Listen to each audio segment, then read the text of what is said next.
Happy remainder last 56 minutes of Tuesday. Actually, no, Monday. Jeez, what the fuck am I? Monday, which was February 6th, going into February 7th. I'm William. This is the Sci-Fi Center semi-overnighter. Probably be around till just past midnight, just to check in with everybody. I'll probably be on a little bit more this weekend simply because I'm off from other things later on in the evening. But just checking in, see if not really much of a what's going on over the weekend with news. I mean, we had a pretty long and full show last Saturday. If you guys haven't had a chance to check out that show, you can. I'm going to go ahead and put the link into it right now. And let's see. So, I'm going to go ahead and put the link in the chat for you.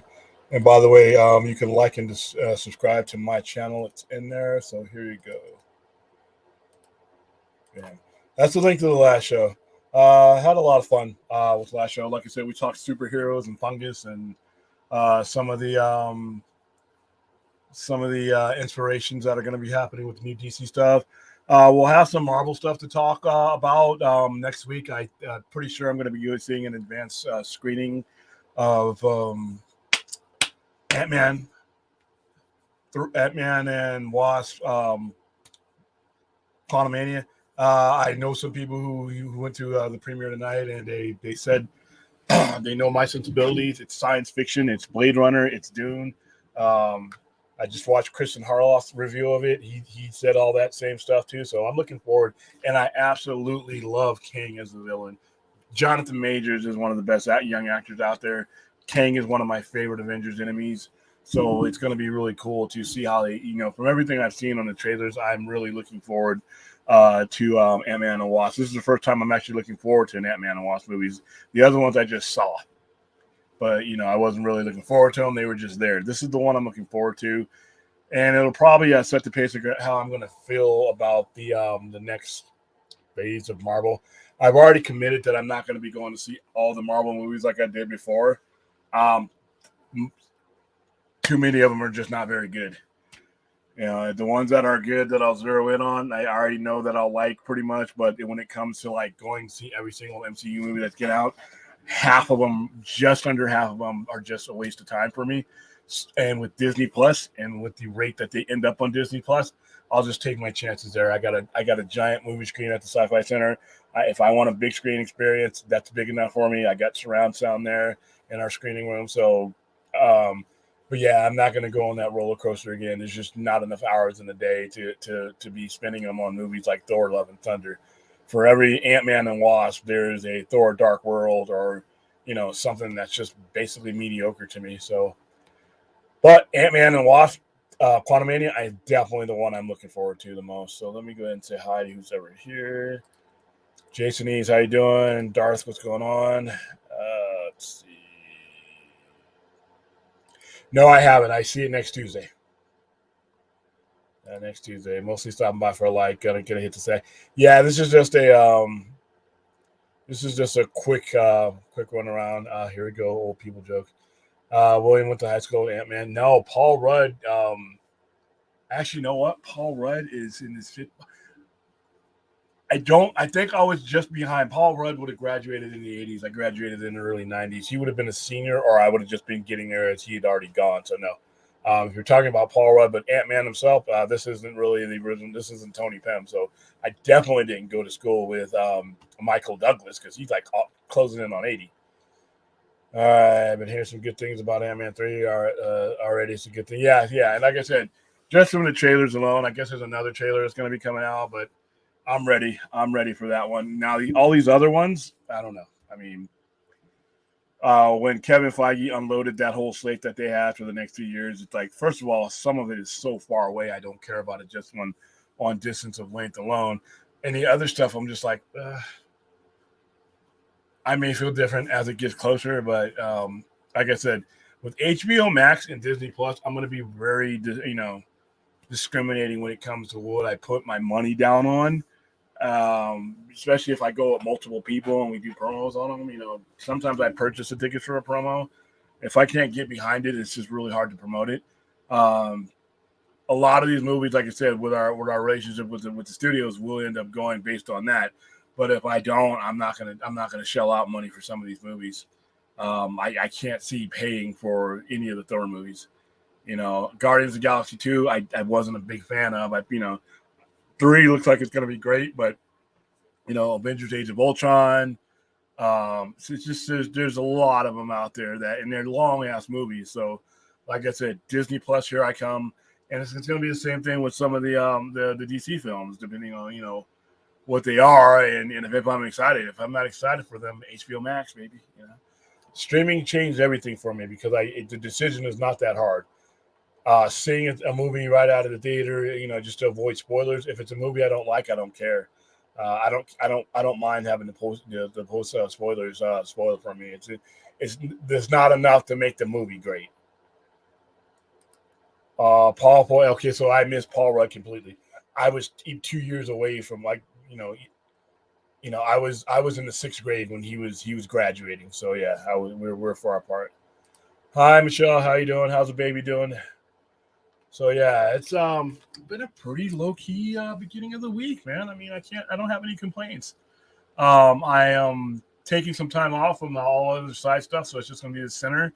And I'm working on tomorrow morning. I'm going to be working on this section behind us because I think I changed my mind about what I wanted to do. In regards to this section here versus switching it around. I may just move all this back, everything you see back, keep bringing in a new camera, because right now I'm just using the computer camera that pops up out of the thing. It's not that great, but I'm going to bring the same cameras that we use at the store, and then I'm going to put them where this is, and then be back there, and then move a desk area in there, and then do some weird lighting in here. So I'm going to be working on that this week. So I remember I told you guys first week of February is when I was going to start working on both this studio area here and the one at the store. The one at the store is just different purposes, but here's going to be stuff like this: live streams, late night live streams. When I'm off, the store is going to be more informational product stuff, talking about comic books, talking about toys, talking about pop figures, talking about movies, and some live streams there too. But the difference between here and the store is I'll have guests at the store. Like sometimes we'll have local filmmakers come in and talk. Because we have the capacity to have people come in. We have events that are here in Las Vegas that, sometimes we have, semi-famous people come and do it. And it's kind of cool to be able to, it will be cool to be able to have them come in and sit down and put a camera on them. Also, another thing I'm going to be doing at the store is getting another camera. So when we're featuring merchandise, I'm not doing this crap, putting it up on the camera where you guys can't see. I'm just going to be able to sit it there and have the camera aim. So a lot of stuff, changes coming up.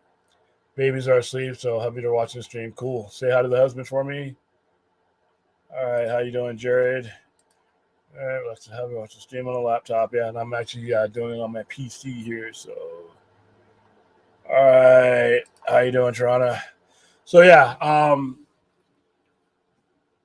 we're 17 days in not 17, 27 odd days, 26 days into 2023. So far, so good.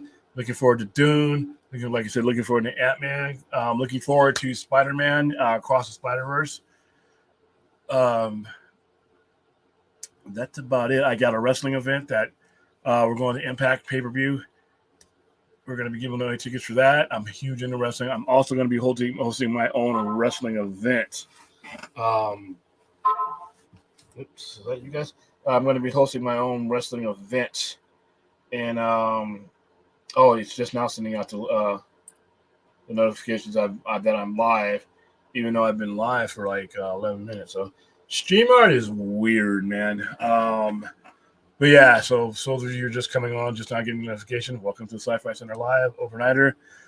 Semi-overnighter, not a true overnighter. Last overnighter was 3 hours. I'm also going to be going to see Pooh, Blood, and Honey next Wednesday during the Fathom event. So, and I've been working since before they finished production on Pooh, Blood, and Honey on getting the producer and the director on one of our streams. I'm still working on it, but they're actually getting ready to start filming a second one. They're all over the place. They did a premiere in Mexico where they rolled out the carpet for these guys. I mean, if you Google the I should have brought pictures of it. They made it look all pool, blood, and honey. They got the giant signs and everything for them. I mean, it was like they were, it's not a huge budget movie, but Mexico City didn't care. They rolled it out for them, and it looked nice. So they're going to a couple of places like that. They are in London, so we're also dealing with a time 8 hour. I think it's 8 hour time difference. So, but as soon as I get those guys, as soon as I'm able to nail them down, we're going to pick their brains because I'm really, really happy about what they're doing. I'm happy in the spirit of what they're doing. So, how you doing, Aaron Pritchard? Also, something we are doing right now. Right now, we're going to start local. But if you are a filmmaker and you are starting production or in production or have an independent movie, eventually I want to start getting you guys on this show. I mean, I know Poindexter Lounge reaches, all over the world. We have people here from Australia. We have people here from one time we had somebody in from South Africa. What did I rub my hand up against? What's that off? And I want to start. My genre is horror, fantasy, and science fiction. But if you have another movie, if you don't have that, I mean, I will still, I still give you some airtime.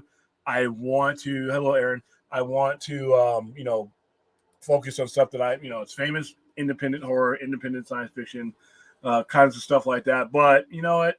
If you throw me a rom-com and you've made it and it's your independent film, I'll give you some time on here.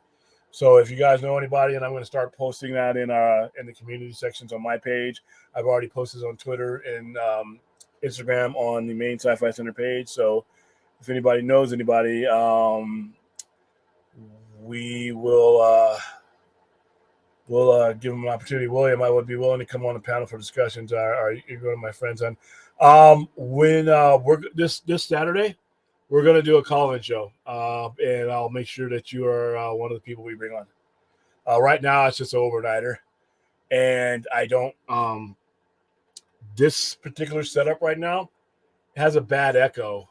It's one of the reasons why you guys haven't seen me do an overnight show from here. It's been at the store lately. Is because I don't have this property set up to where the sound doesn't echo, and it drives me crazy. And it's me I can hear myself with. And the headsets help a little bit, but the setup is different.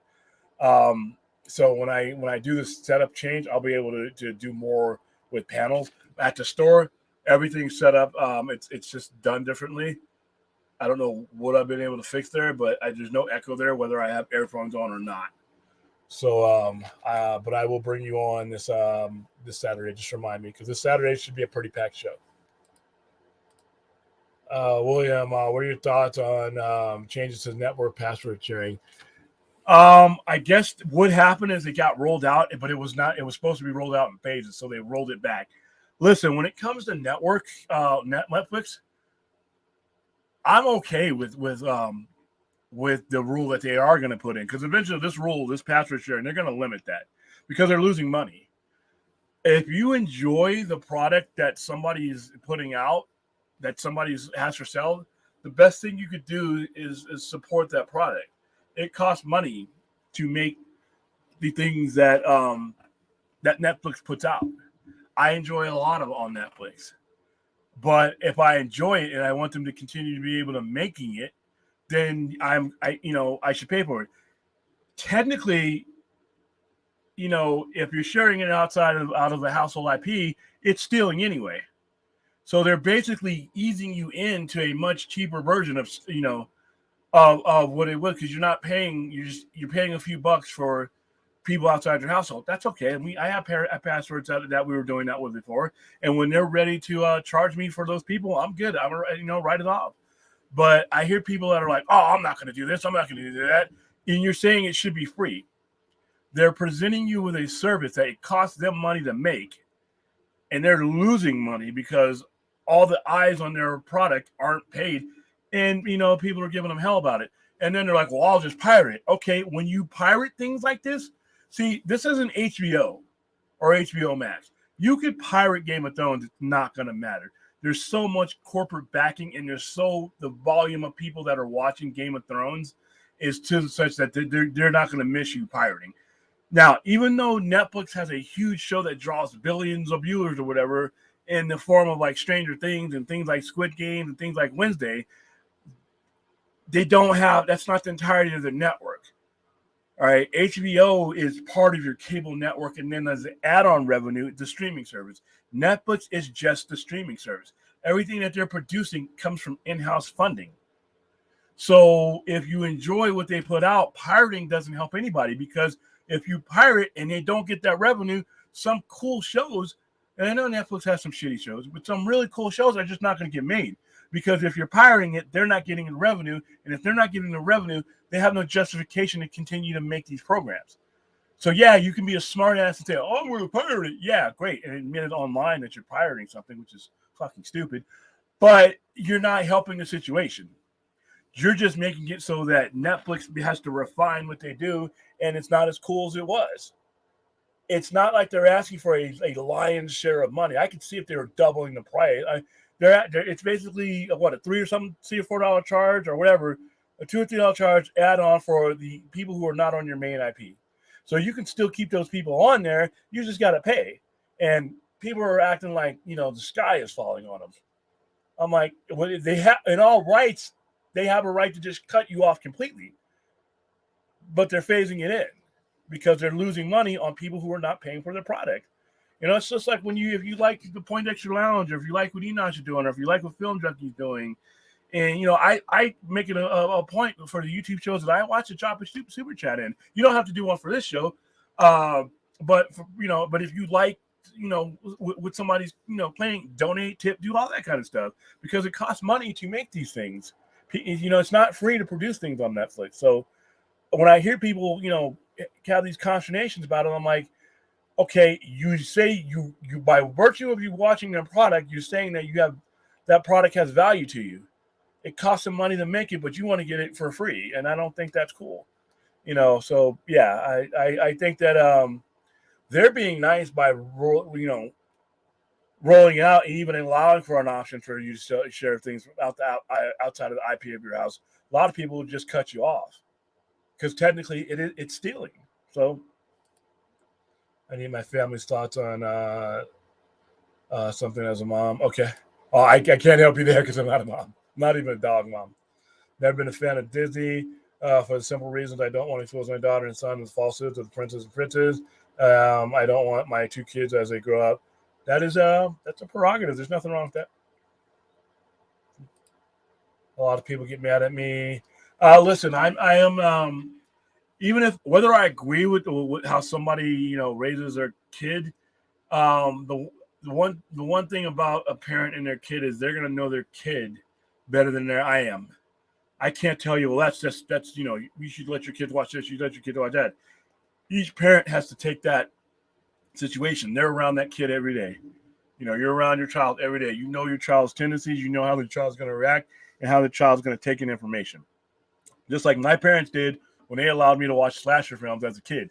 They monitored me and saw how I took in that information. So is that the right decision for every parent? No. But my parents watched their kid that they were around all day long and that they were raising and made a decision based on that. So every parent is going to have to make the decision based on those circumstances. So there's no such thing as a wrong thing in that regard. How you doing, Larry? What's going on? Okay. So now, and that, not Netflix. Netflix and Rain. StreamYard is starting to catch up. William, are you rooting for don't really have a dog in this fight. I've always said I had preference for Andy Reid because I thought he got screwed out of the Eagles job. And then he built a team that other people came and won with. So, yeah. But, he ended up winning the Super Bowl. He's gone to another one. So, if I had to root, I would go with the Chiefs. But that's not a real sincere, following for me. Dark Sippy Show, what's going? Black Lightning, how you doing? William, I'm justified in not bringing my children. Yes, you're justified in bringing your children. Unless you're raising them to be terrorists or hate or anything like that. That is a parental decision that is completely up to you to make. And you make adjustments. If as your kids are growing up, you think they're at a point where they can handle these things, and you make your adjustment and let them watch. Just like certain levels of horror movie. As I grew up, as I reached 8, 9, 10, 12, 13, 14, it was more of a, okay, my dad made the adjustment to, take me to certain other movies, and but he's gonna know me better than any outsider or anything like that. So you're gonna know your kids and their upbringing better than anybody else. So it's completely up to you. You're justified in it simply because you're their parent. All right, remember Netflix released Cuties? Yeah, that was kind of creepy, but there's a lot of weird stuff on a lot of streaming services that I could creep you out with. But one man's weirdness is another man's art, man. Fourth, I'm currently pirating this stream. It's free on Pirate Bay. Hey, wow, Pirate Bay? You're an old mofo. I hadn't heard Pirate Bay in quite some time. Next thing you're going to tell me about LimeWire. You doing LimeWire too, Fourth? How you doing, Daniel? All right, let's see. Everybody's saying hi to anybody. Everybody's saying hi. William, this weekend was a dream come true. I met the Terrifier director. Oh, damn, you lucky bastard. Met the lead actress for Terrifier 2 and got to see Art the Clown close up. Didn't meet him. My life with you. Was this at a convention, Fourth? That's kind of cool, man. That movie, listen, I think it's Terrifier 2. I'm just going to say there is a cutting scene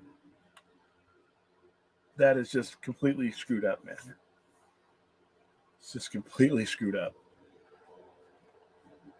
And that wow. Yeah, just thinking about it, I'm probably going to have to watch something from the Disney Channel just to get off my mind. What are your thoughts on AMC charging more for movie tickets depending on where you... I think that's stupid. I think coming out of the pandemic where you're trying to get people to come to a cinema. So, and I heard this on another stream, put this out just perfectly. So you're going to respond to less people coming to the movie theaters by charging more for the people who are coming to the movie theaters. The people who are sticking with you and helping you keep the doors open, you're going to charge them more to make up for people who can't come to the movie theaters. And then this is where people say, well, we need to prioritize the theaters. The streaming model is not the way. This is the kind of shit that makes the streaming model the way. Because unlike a concert, when I'm paying per positioning or a baseball game or a football game, so when I go see my Kings at Staples Center, when I go to California, I'm if I want to be on the center ice in an aisle, 6 rows down, I'm right up on the ice. There's difference. When you're coming into a movie screen, now I understand there's different angles and stuff like that, but the movie screen is a movie screen. If the action is not any closer to you, it's still, you could be right up on the screen. That action ain't coming out of the screen. Especially in the IMAX, you the way the theaters are set up. I would really hate to see them do that because I think it's going to be self-defeating. It sucks because the pandemic really hurt theaters. And a lot of people, even though we're, a lot of us have been vaccinated, and it's not, we're not like China where it's going really bad.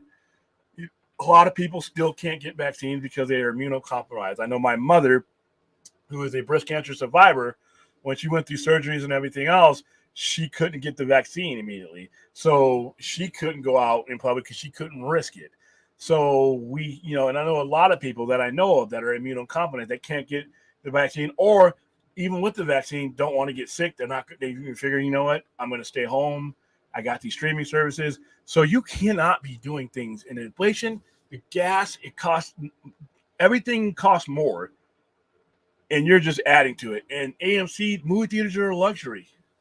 You gotta find your niche and we're in the wallet. And this ain't it. So yeah, I think it's stupid. I hope they rethink it. Ray the Gumming Harpy, how you doing? I still love the way this does this on my screen. It says cat orange whistling. Even though I know how does it look in the on YouTube? Hold on, let me see. No, it still says the same. So I know you're trying to type an emoji, but it just gives me that. It's hilarious. I want you to start putting those on t-shirts, Loria. Smash the like button for both myself and my stream and here on the Poindexter Lounge. Remember, when you see Enosh's little cartoon, that means you're watching me from the Poindexter Lounge. If you're watching me from the Sci-Fi Center's YouTube channel, that means you came through my website or you came through my Instagram or Facebook page. Hit the like button there.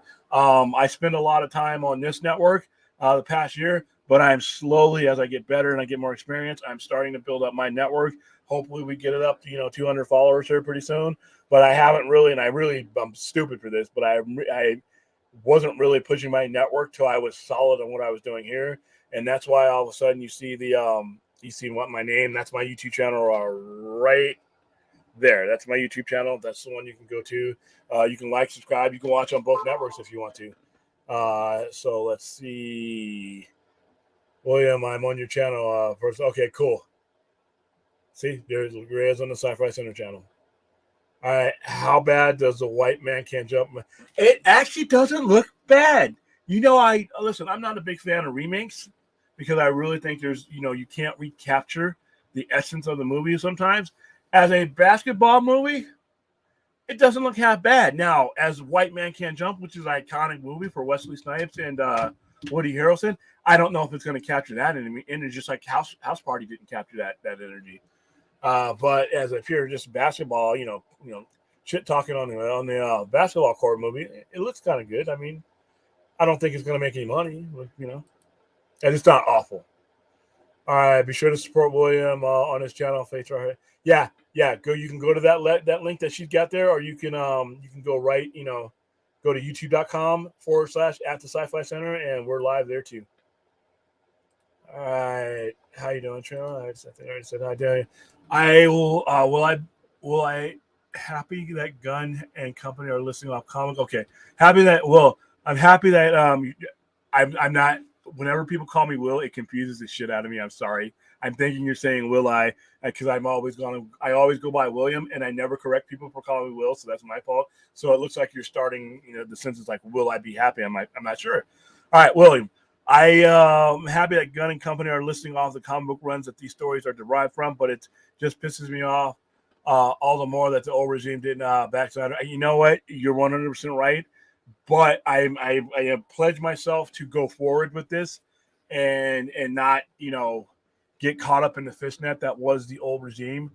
Because, like I said, there are some people who are very angry about that at the extreme ends of this, and I just don't want to be them. I wish they would have. I wish I could get into a TARDIS and make this so. We can't, and I can't hold. I'm just not gonna. I'm just not gonna not be happy with certain things. I'm just going to allow myself to enjoy these things. I do think the right way always wins out. Even though we have James Gunn doing these things, Elseworlds, I do think we're going to get a ending and a resolution, if not more, through Elseworlds. Anybody who tells you that's not true, they're just talking from their gut. But once you entertain Elseworlds, you give yourself a lot of leeway to do a lot of different things and solve a lot of different things. So I wish they would have backed Zack Snyder when they had him, but you know what? None of those guys are here, so and I would like to think in large part because of the way they screwed things up that they're gone. So we're whistling past the grave, even bringing them up. So I understand what you're saying, though.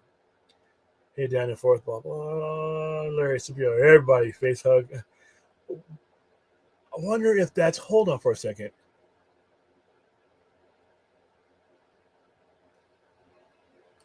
I want to see something. I want to go to my site and see if. Not even on my site. It just brings out the words, which is still kind of cool though. I just think it's hilarious. All right, so everybody's hi, Rhea. Oh, CreepyCon, cool. Yeah, we got those kind of things coming out here too. So yeah, it's I want to do something out here to bring us, like the whole Poindexter, all the people who are associated, with the group that got us together, because I know a lot of people call us names, but I found this network. I found Enoch. I found Chris Wong Swinton.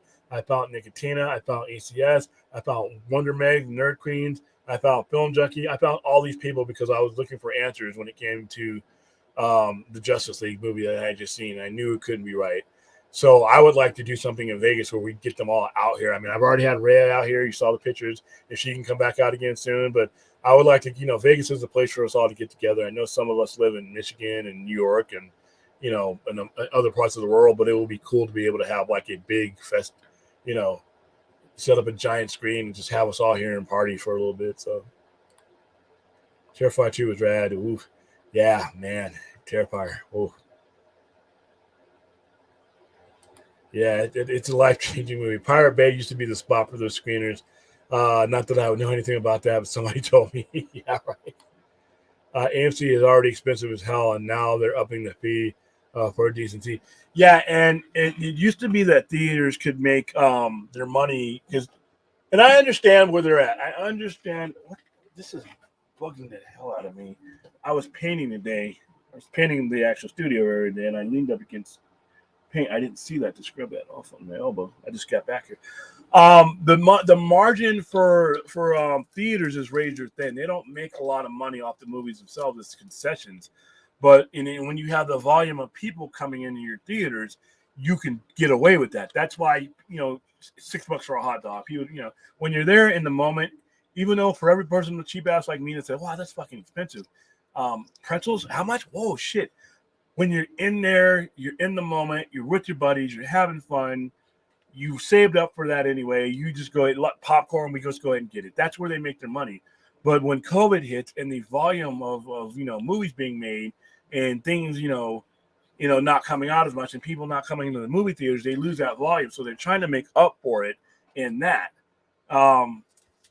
Which is, I understand what the math of what they're doing.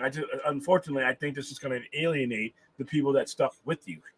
You're penalizing the people who are continuing to show up to your screenings and your theaters by raising the price. It's kind of messed up. I hope they rethink that. I don't know if that's a final decision. I know it's been floated around, but hey, yeah. But see, okay, Beyonce tickets. If you want to pay crazy Beyonce tickets, a lot of those crazy, you're like right up there. Now, if you're getting scalped and getting screwed for like nosebleed seats, then you might as well just stay home and watch the cable special. Yeah, have you seen All Hallows Eve? It's loosely based on Terrifier World. Thank God we don't have that here. Fourth, I haven't. Is Art in it? Art the Clown. Yeah, I heard AMC's boosting their prices based on seating lane. I don't think they're going to end up doing. My mom is doing fine. She is cancer free. She got her, she actually got her vaccination now. She just got it. Once she's not even doing chemo anymore. They give her a little pill. Her surgery that they did was they found a little bit, but it was preventative. It was just so much, and it was encapsulated. They were able to get in there and get it out, and so she's doing great. She's cancer free. She's got her vaccine now. She's got her flu shot. She's fine now. So I didn't want to, yeah, I'll send her the best wishes anyway, but she's not in any peril. I just want to let everybody know. All right, Ray, Harvey, the character is in it for about 20 minutes. It's an anthology film, but the Terrifier 2, the picture of the head Sienna is holding in the character is from All Hallows. Hey, don't be spoiling it for people who want to destroy their brain watching this horrifying movie. What's the order that's supposed to watch it in? First Terrifier, All Hallows Eve, and then Terrifier 2. How you doing, Damien? All Hallows Eve came out first. Okay, there you go.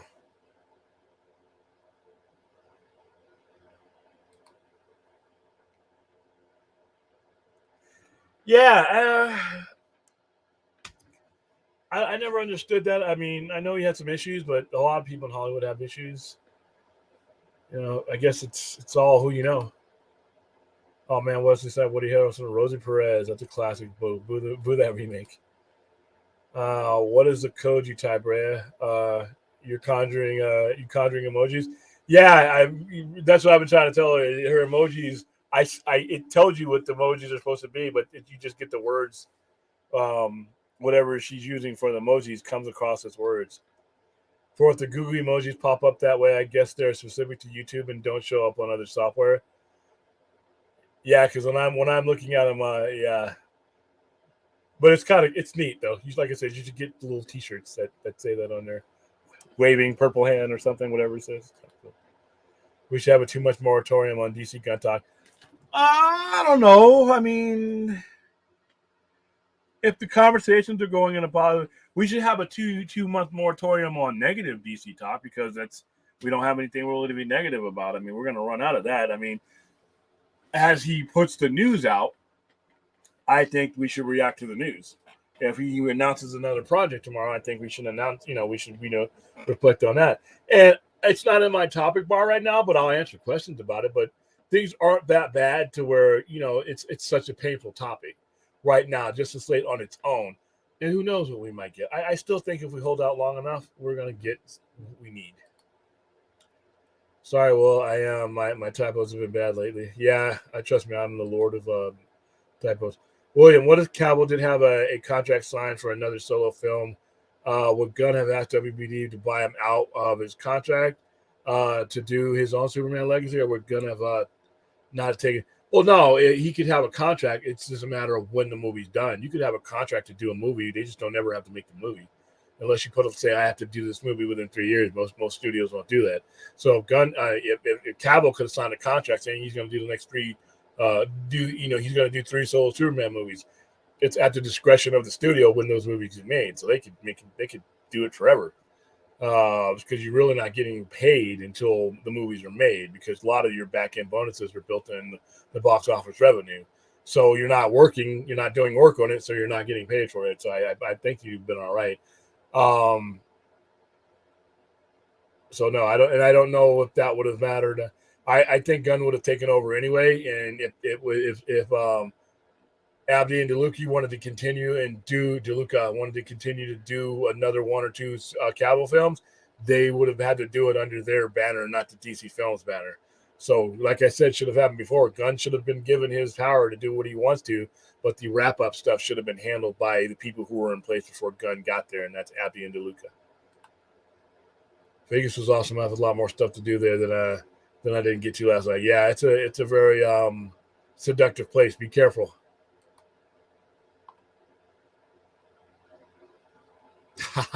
Very funny. Sounds a lot like me.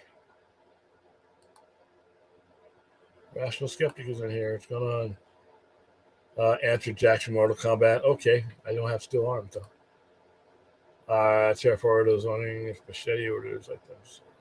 Okay. Have you ever shown The Room as one of the Sci-Fi Centers showing? Yes, I did. We did a promotion of that one. We also did a promotion of the sequel to it called Disaster Film. We did like a special screening of that one at the Palms. So yeah, we have to answer that question. 39 minutes. You don't have to watch them that way. Pick which one you can stomach first. Oh, okay. It's Terrifier. That's a hard. I'm happy to hear she's doing much better. I see you have the purple hair and sleeves. You can do that. So. All right. Oh, that's great news. I'm happy for you and your mom. Yeah. Oh, yeah. Yeah. She'll probably live to be 150. My mom comes from our family is a long-lived family because we're paranoid about health. So the slightest thing, we go when we find out about it, and we end up finding a lot of things in the early on. I'm sorry to hear that. Yeah, I know so many people. It affects it. If there's one thing that affects everybody, whether it's your own family or somebody it's fucking cancer, man, and it is devastating. I've lost so many people in the last few years that are like really people that I confided in, people that were mentoring, and it's just to have them gone. And sometimes they go really, really quick. Like one of my friends, my landlord, the guy who owned the property that the Sci-Fi Center sits on, Ron, within a month, he found out he had it, and it was an aggressive form of stomach cancer, and he was gone within the month. 10 months after losing his wife of 40 years to it. So yeah, it's devastating. So I understand what I'm lucky. I'm very fortunate. A sci-fi convention at the Commercial Center. I think that would be far too expensive to come from Sahara and Boulder. No, I'm a cheap ass, so anything that I do is going to be cheap. I do things from my point of view, affordability. So, no, it's probably going to be exact opposite, Clint. And you're already in Vegas, so it's not like you have to. See, these other guys I'm inviting out would have to get on planes from all over the nation. You're here, so. JR server, let's see, St. Clinton. Fourth, I'll just toss 3 movies in the air, whichever lands closest to me, I'll watch. Dude, you can put your eye out that way. Fourth, I'm sorry. Yeah, me too, man. My sister and mom paid $2,700 each for Beyonce tickets in Miami. My God, that's Michael Jackson prices. Dude, now she's got more Grammys than any other person in history. Yeah, man, it sucks. Yeah, I mean, time does. I guess time does make it better, but I've heard, I mean, I've lost people to where it's like it never really completely leaves you. So it's a never ending thing. You are welcome. I want to start back up collecting comic book series. What do you recommend? Anything DC Black Label. If you watch my stream or any stream that I'm on, anything you can get your hands on DC Black Label, Batman, Catwoman, the Daredevil titles are currently good.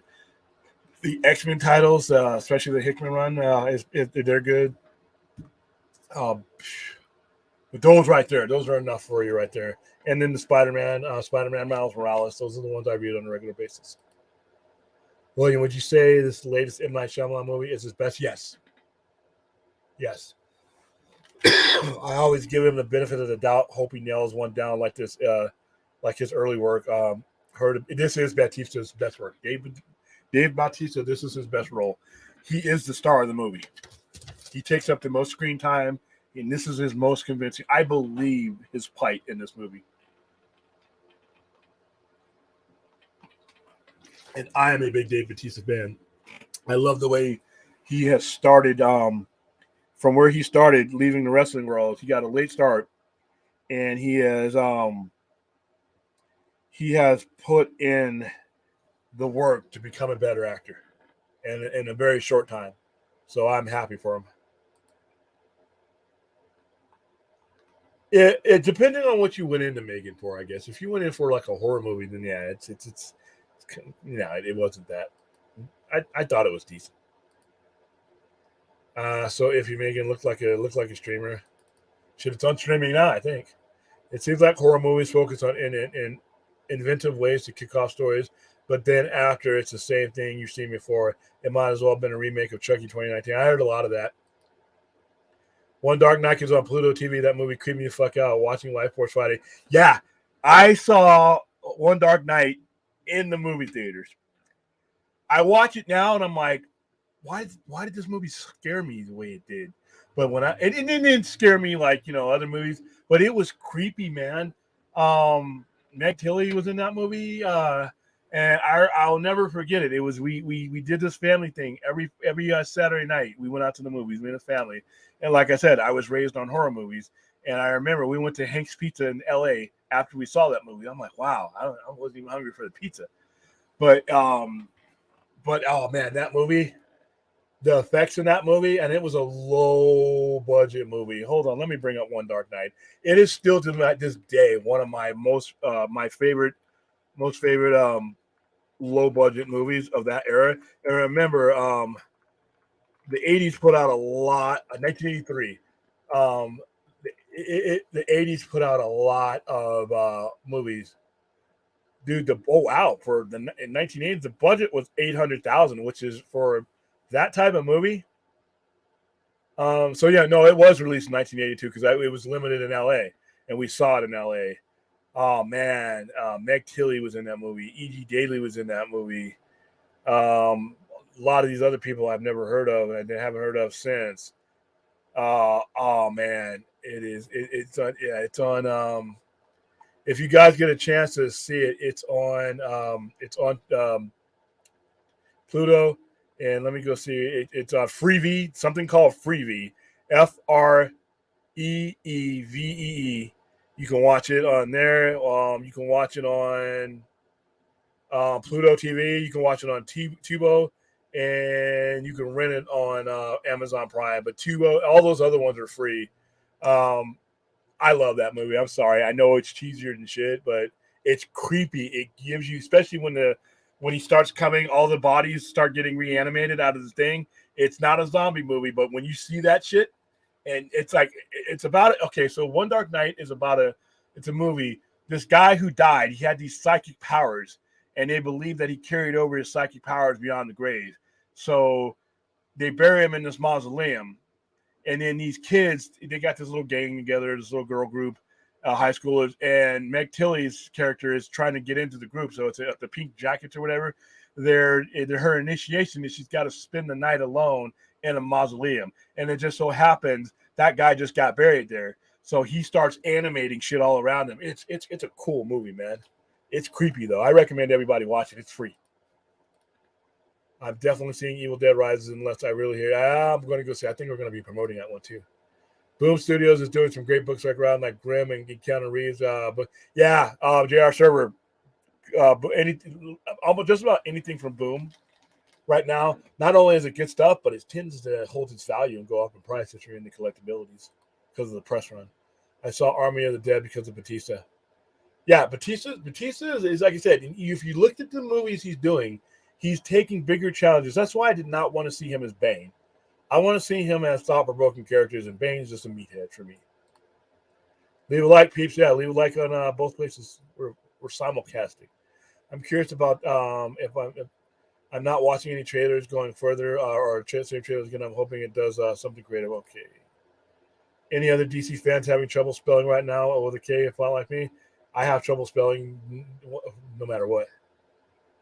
All right, let's see. Freevee now is Freevee Amazon Prime in other countries or is Freevee Amazon Prime here? Because I have Amazon Prime because I have every streaming service. Watch on Freevee. So I'm clicking on it right now. Yep. Oh, that's okay. Oh, I don't want to play it. Sorry. All right, so Freevee, this is neat. I didn't know this. Thank you. You can watch it when so as opposed to renting it on Amazon Prime for $1.99, you can just click it. You go to IMDb and you just click the listing on Freevee. It takes you to Amazon Prime, but it's free with ads. That's kind of cool. So it's all free. Go watch that movie. That movie's cool. Thank you, Tehran. Cool.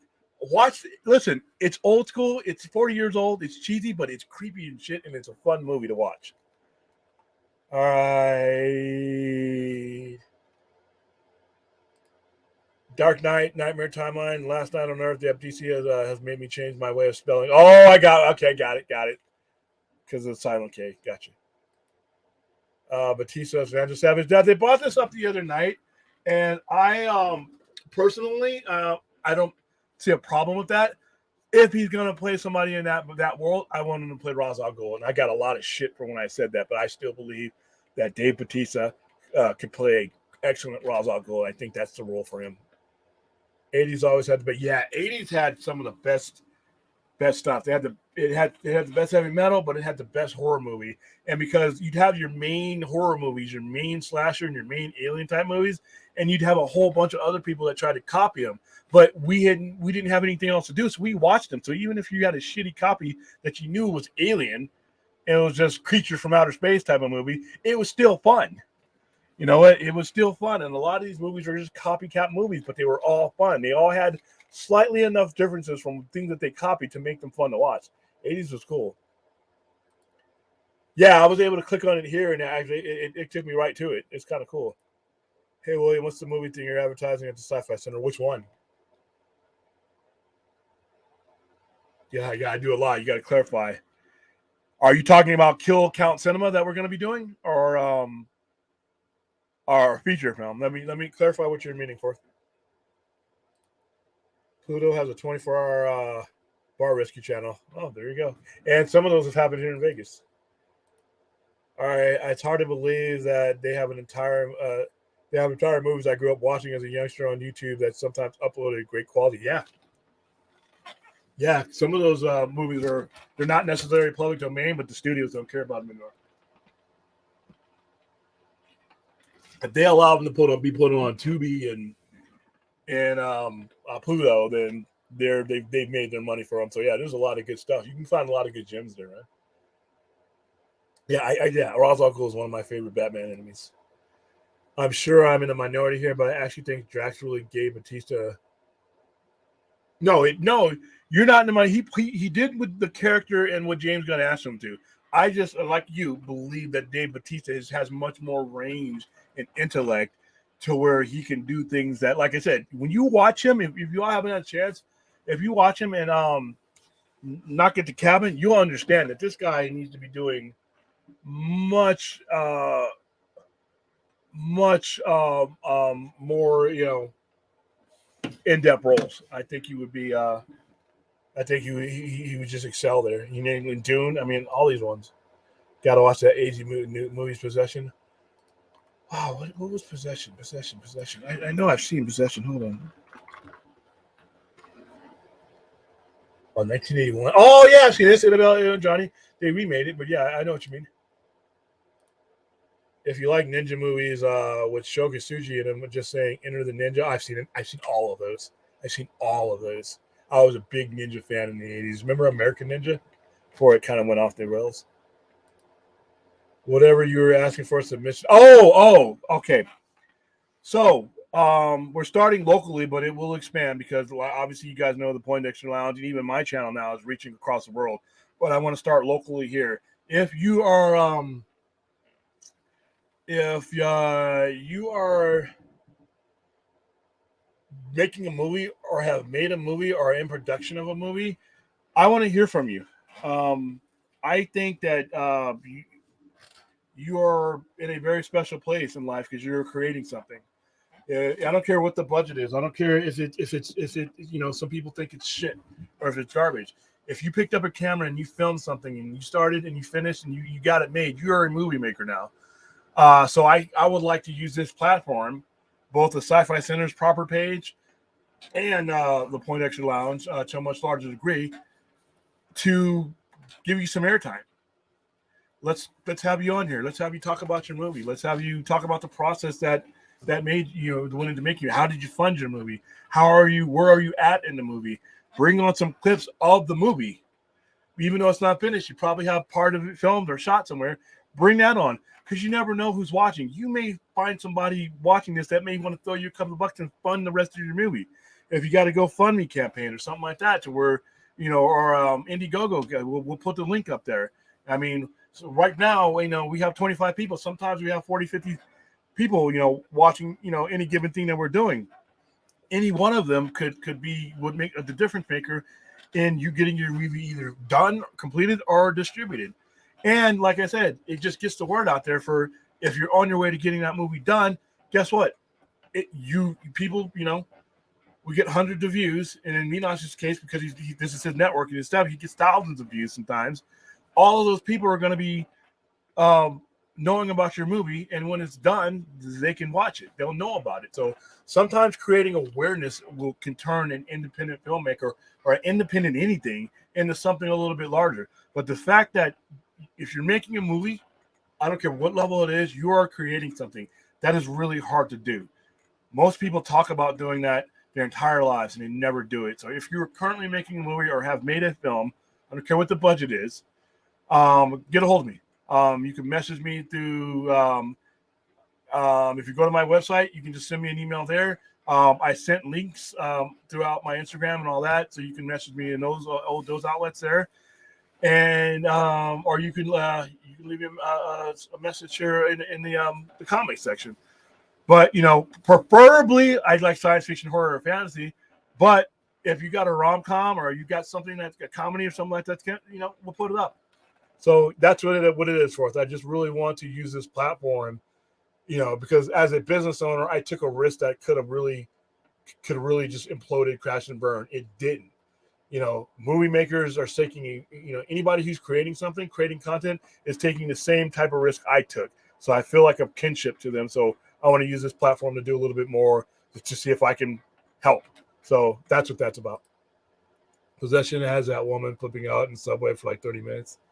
Longer than that, isn't it? It's been so long since I've seen that. How come Hollywood doesn't make hyper-violent samurai movies? There's no market for it. Not in the American market. In the Asian market, there is, and here in the Asian market, there's just no market for that type of movie. I mean, you could do a Quentin Tarantino type, because like Kill Bill or something like that, but then it's a different type of movie. But for the type of movie that they showed like back in the 70s where arms got cut off. There just isn't a market for it. That's the only answer I have for you. I mean, I could be wrong. Yeah, man. And who was the guy with them? The black dude that's always with him. They were enemies at first, and then they became friends during that movie. And he was He was in them for like the rest of the movies that Dudikoff was in. It was a sergeant. It was his sergeant. Steve James. Steve James. Man, Steve James is an icon. Oh, wow. Ray, William, are you excited for Scream 6? No. I think their movies are clever to a point, but I'm gonna go see it, but I'm not like hyper excited about it because it's like it's the same trope, but they're just rearranging people around. It just didn't, Jenna Ortega is great, but there's just only so much you can get. There's only so much I can get out of those movies. People are different, though. Is it necessary to cast a rare person to play Damian Wayne? No. Does it help with appearance? Yeah, but you could cast any person of color that looks enough like him to play, because there's a lot of people who play Arabic roles across Hollywood, and most people don't know that they're not Arabic. I've seen people from dark-skinned people from different parts of South America that were so good that they could play that role.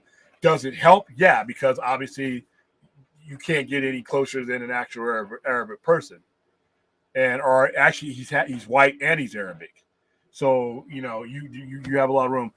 But when it no, I mean if they find a superior actor that can carry off the part, he could be from a lot of different places in the world that have dark skin, or that have what's called olive skin, the slang term for it. But there's places all over the world that are not that are not Arabic, that are not Persian, that looks like it. Like I said, I look at some of the roles, and I see a guy playing an Arabic whatever, and the dude is from somewhere south of the United States. So would it help? Maybe, but an actor is literally somebody who's become someone else. So, man, oh my God, Ray, how old are you?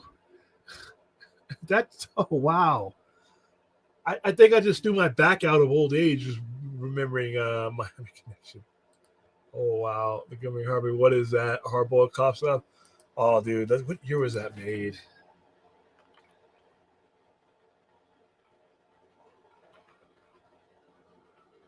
What was that? What was the other? It had another name too, didn't it? 1987. Oh my God, this movie is horrible.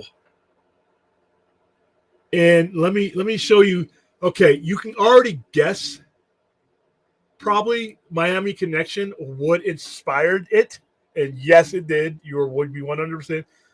Miami Vice. 1986 was Miami Vice's highest rated year, and a lot of cop movies came out and tried to copy them. Oh my goodness! Then this movie was absolutely dreadful, in my opinion. Some of you may love it. If you do, more power to you. Oh my goodness! Oh, there it is. Look at that. Looks like Sonny Crockett right there. The club looks like they did in Miami. I mean, oh my goodness. Of course, you can watch this on free too. What are your watch options here? Yeah, they're all free. And that do not pay $2.99 for that movie. Look at the hair.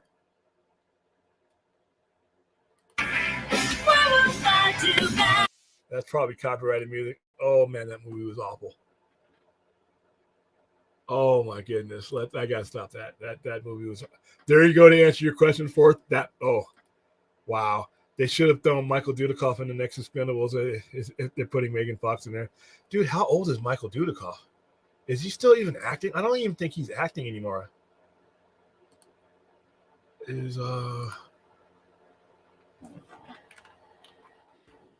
think Michael Dudikoff retired. He's got to be pushing 70, dude.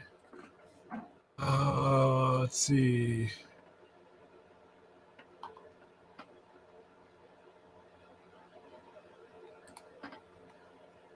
Oh, not he's only 6. Well, he's 68. I was like, yeah, he's pushing 70. No, he is still acting. And you know what? He looks pretty damn good. He looks better at 68 than I do at 48. Damn, mofo. Tired of these young guys looking better than me.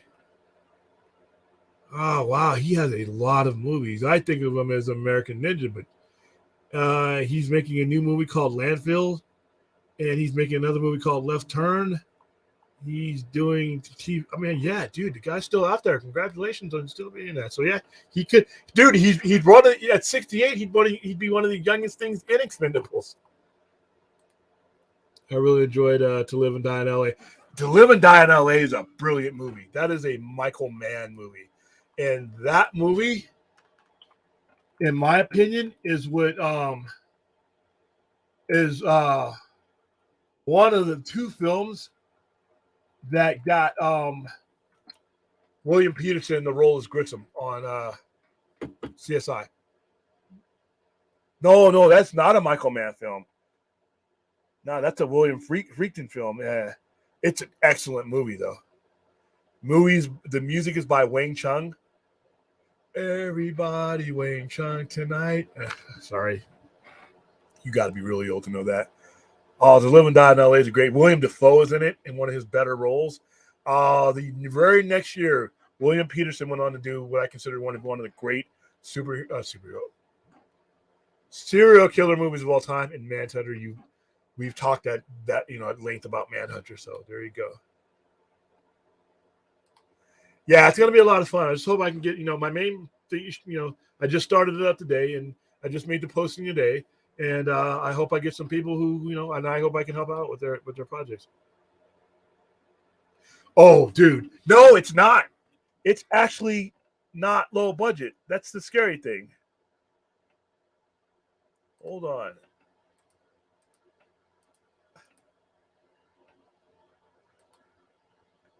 Miami Connection. If I can remember correctly.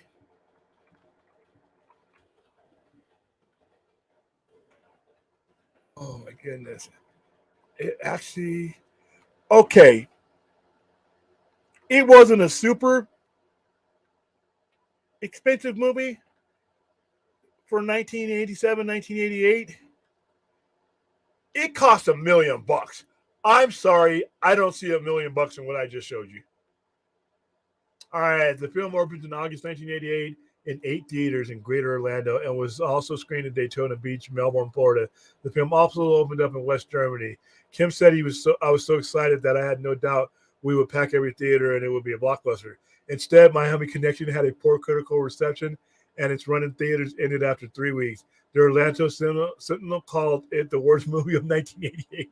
The film had the cost of about $1 million and almost bankrupted Kim, which is sad. I never want to hear that. I know I'm laughing, but as bad as this movie was,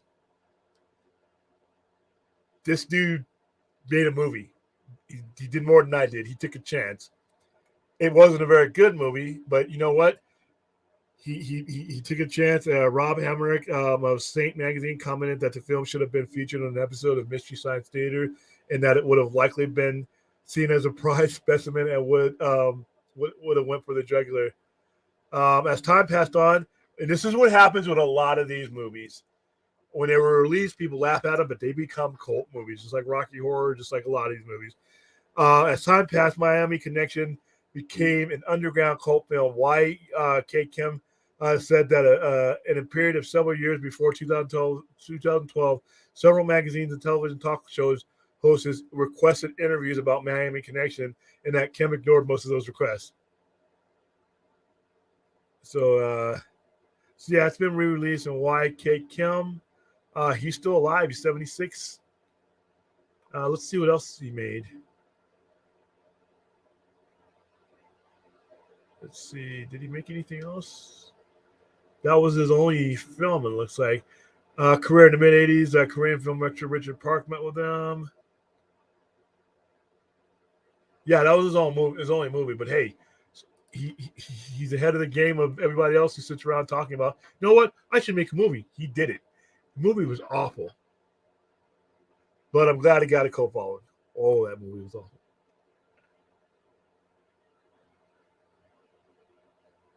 Okay, yeah, you liked it. For 1988, though, it was one of those things. I think I saw it. I think it was on VHS, like not too soon afterwards. That's how I think I saw it. But it was just one of those movies you had fun with. Some movies that we saw in the 80s, Ray, I don't know if you're an 80s kid or not. I don't want to, but a lot of these movies like Miami Connection, we just watched them. We just watched them and it was fun. And it was like you just had time to kill them.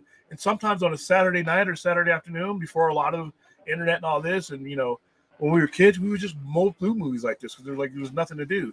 Even if you knew they were awful, it was just fun. But that's what the 80s was, man. But $1 million, yeah, $1 million for that. Ooh. Yeah, he was like a bootleg Carl Weathers. Yeah, he was great in those movies. I love. He was perfect for those movies. The kid Ashtray from Euphoria would make a great Damian Wayne. Fourth, they're just going to move an entire Euphoria cast over to DCU. William, the first iteration of Batman comes in public domain in 2035. Do you think the studio will try to make a Batman movie from the first year? No, because it'll never hit. It'll never hit public domain.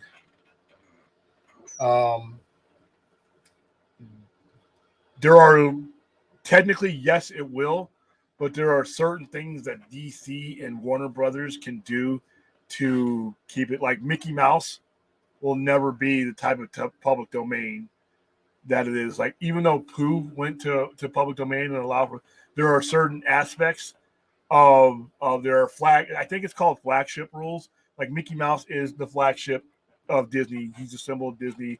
Even though technically the character would go into public domain, there's things that Disney could do to prevent it from happening.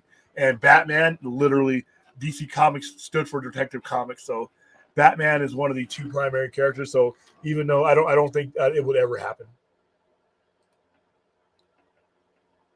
Let's get Cliff Curtis to play third base. Superman is 34 and Wonder Woman is 36. Well, Wonder Woman is immortal. It's like 500. Yeah. Isn't she doing something for DC? I thought she was doing something for DC. If you're a Ninja movie fan and haven't seen Scott Adkins' Ninja movies, you're missing out big time. Oh, dude. Oh.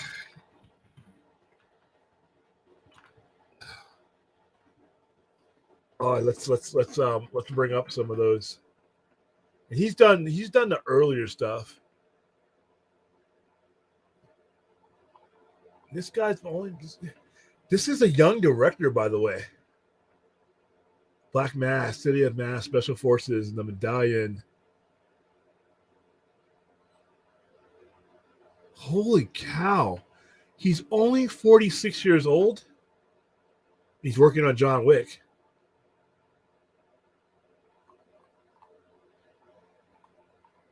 He's actually acted in a lot of things. He's been in a lot of television, too. Undisputed 3, Boyka Undisputed. Oh, wow. Triple Threat. I think I've seen that one.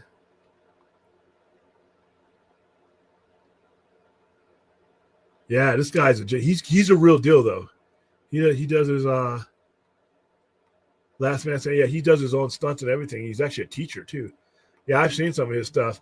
Ninja Undisputed 3 Redemption 2010. I've actually seen that. I think I have that at the store. Yeah, you're right, Jay. Dude, thanks for bringing that to mind. I don't really think about him as much as I used to, and I don't know why, because he for his age, 46, he's been acting and being in stuff since 2001. The Accidental Spy was his first movie, and he's working on John Wick Chapter 4, Lights Out, Don the Reaper Richter. Wow, I'm sold just on that name. So yeah, man, good call on that one. Hopefully that's not sweet. That sweet 80 synthesizer. I'm off for any movie that. So am I. Give me some Jan Hammer any day. Showing our age. Love the look of the Andy Cinematography. Like I said, the movie was horrible, but it was fun.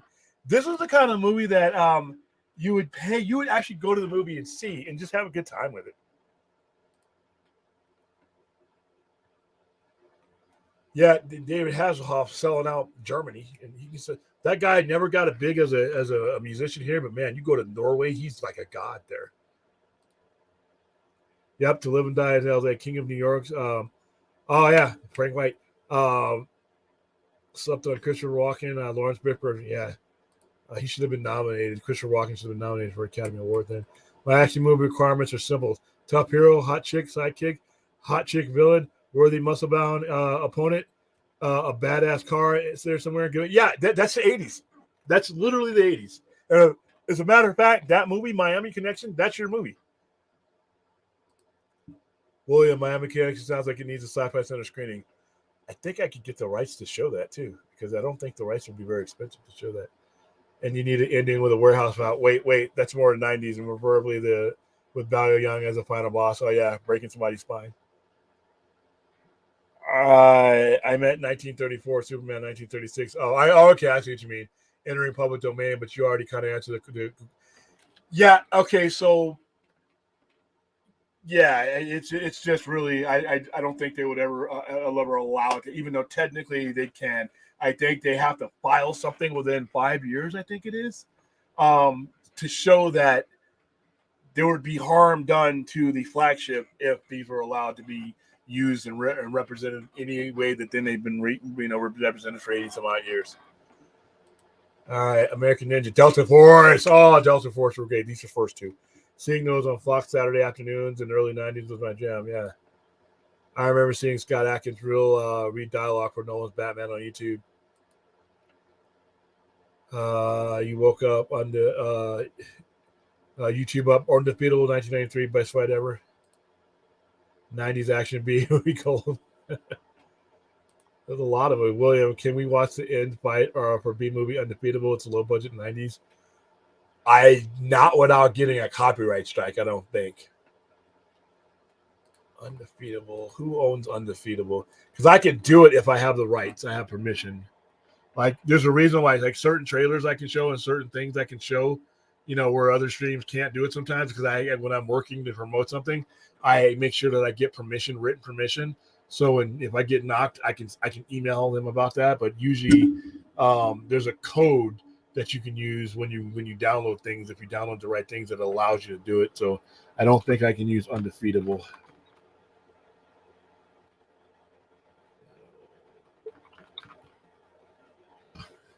Actually, it may not have an American copyright.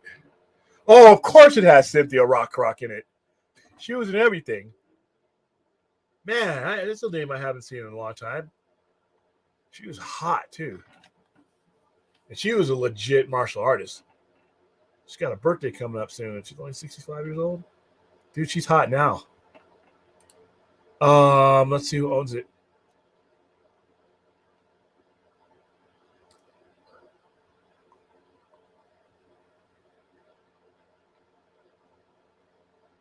The version titled Bloody Mary Killer was redubbed into Chinese and features a second plot starring Robin Shaw.